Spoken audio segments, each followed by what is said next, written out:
I would like to be able to say like, yeah, this is the dream that I've always had, but that would not be true. I've always been a basketball fan.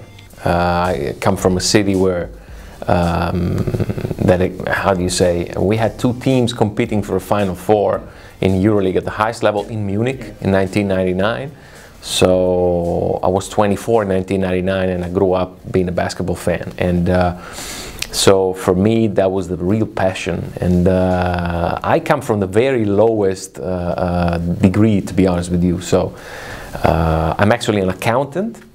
And nobody believes that, but yeah, I am. That's the degree I got from high school.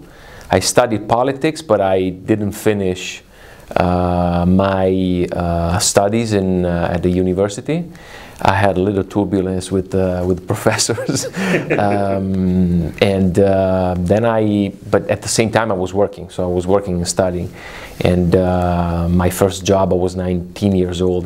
I think it was December 1994. It just happened because I was a journalist, I was a reporter, and I was reporting about basically only basketball.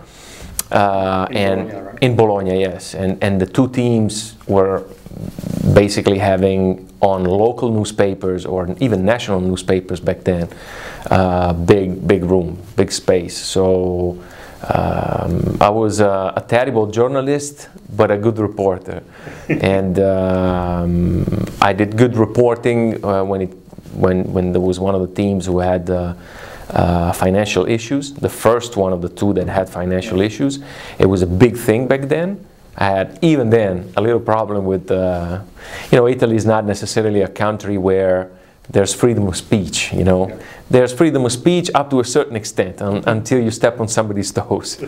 And so I just had to move away from reporting, and I got hired as a media director by the club of Biella in the northwest of Italy. And I took off from there, and everything that happened since then was just like a fairy tale. But I can't say I had planned all this, it just happened. There's a lot of things that contributed to make me the person that I am today. And I always look back trying to understand the type of journey that I've made so far. I try not to get caught into that, because I don't feel like where I am is where I want to be. Because if where I am is where I want to be, that's as far as I go. I still believe that there's a lot of world to be discovered in my life, in my future. But I learned that, like John Lennon used to say, that life is what happens to you while you're busy making other plans. And that is exactly what happened to me. I learned that, among other things, is that working with other people is the most difficult thing, but also the most constructive thing and important for you as a human being. I learned that my job is a consequence and not the starting point. And but sometimes also, the biggest achievements or the biggest goals just happen while you're trying to do other things, like I just said. It's like while you're running up a hill and you just stop on top of the hill because you're tired, and you take a look around and you have a beautiful landscape. So this gave me a different take on life and basketball in that sense, because there's a lot of attention put on winning. I've always said that winning is overrated.